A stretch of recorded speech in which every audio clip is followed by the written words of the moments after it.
Kenyangkanlah kami di waktu pagi dengan kasih setiamu, supaya kami bersorak-sorai dan bersukacita semasa hari-hari kami. Selamat pagi saudara-saudara kekasih-kekasih Tuhan, dimanapun saudara berada.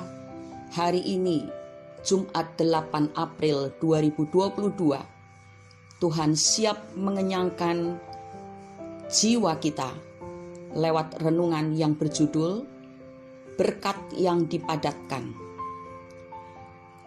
Bacaan firman Tuhan diambil dari kitab Kejadian pasal 24 ayat 16 sampai 25. Kita sekarang akan membaca Injil Lukas pasal 6 ayat 38. Demikian bunyinya.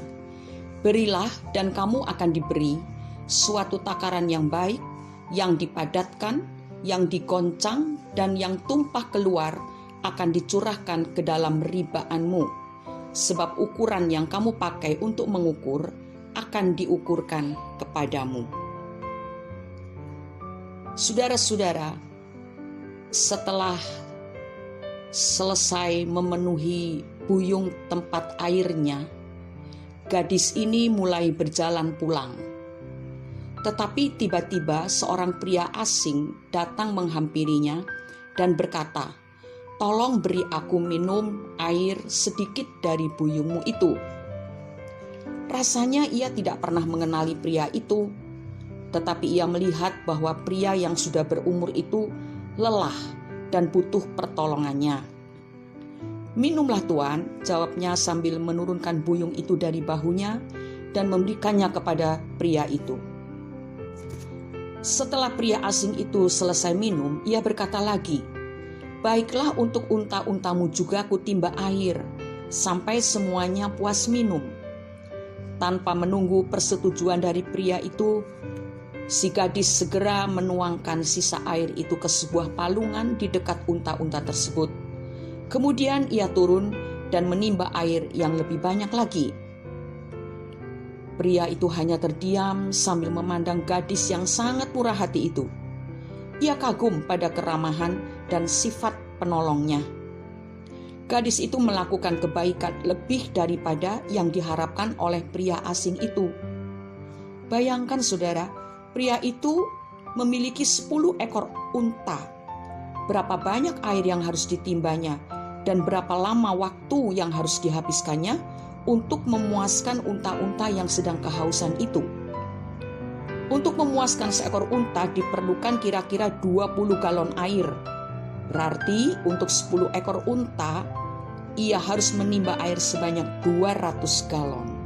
Tentunya kita bertanya-tanya, mengapa gadis yang tak lain adalah Ribkah, anak Betuel itu mau menghabiskan tenaga dan waktu yang relatif lama untuk menimba air bagi unta-unta Eliezer, pria yang tidak dikenalnya itu?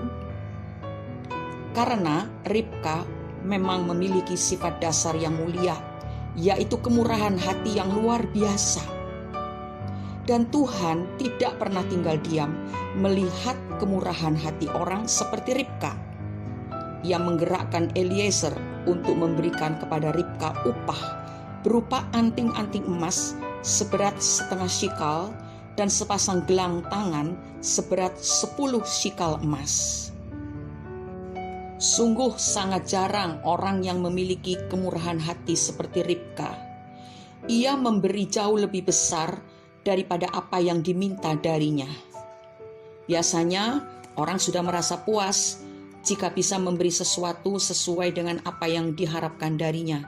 Tetapi banyak juga yang memberi kurang atau tidak memberi sama sekali ketika ia mendapat kesempatan untuk memberi. Tetapi lihatlah, waktu Ribkah memberi lebih dari apa yang diminta kepadanya, ia terpilih sebagai calon istri bagi Ishak, seorang pria yang baik dan kaya raya. Dari kisah Ribkah ini, kita belajar bahwa ketika kita menolong atau memberi dengan hati yang tulus dan murah hati, kita akan menerima lebih dari apa yang pernah kita pikirkan. Sesungguhnya ketika memberi, kita sedang menentukan standar yang akan kita terima dari Tuhan atas kesempatan baik yang diberikannya. Salah satu ucapan bahagia yang diucapkan oleh Yesus pada saat dia berkhotbah di bukit dalam Matius pasal 5 ayat 7 dikatakan, berbahagialah orang yang murah hatinya, karena mereka akan beroleh kemurahan. Saudara-saudara, tidak hanya itu saja, ada hal penting lainnya yang harus kita ingat, bahwa ketika kita memberi, orang-orang yang kita kasihi juga akan diberkati.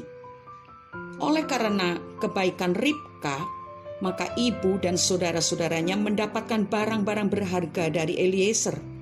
Saudara bisa baca itu di dalam kitab Kejadian pasal 24 ayat 53. Karena itu marilah kita belajar memiliki kemurahan hati seperti yang dimiliki Ribka. Kesempatan untuk kita memberi kepada mereka yang membutuhkan lebih daripada apa yang mereka harapkan itu sangat banyak. Karena itu marilah kita pun selalu membutuhkan kemurahan Tuhan untuk hidup kita.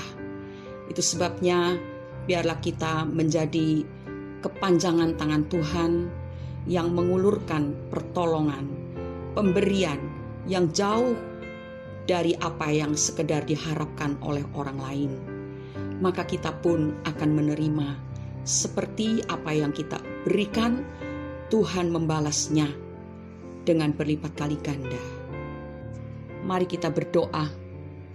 Bapa di dalam surga, pagi hari ini kami bersyukur karena Tuhan sudah memberikan kepada kami nasihat agar hidup kami ini lebih berkenan di hadapan Tuhan. Kami mau belajar Bapa dari hari ke hari untuk melatih diri kami memiliki gaya hidup yang murah hati seperti Ribka di dalam setiap kesempatan. Tolonglah Bapa supaya apa yang telah kami dengar itu bisa kami pahami dan kami melakukannya agar kami menyenangkan hati Tuhan.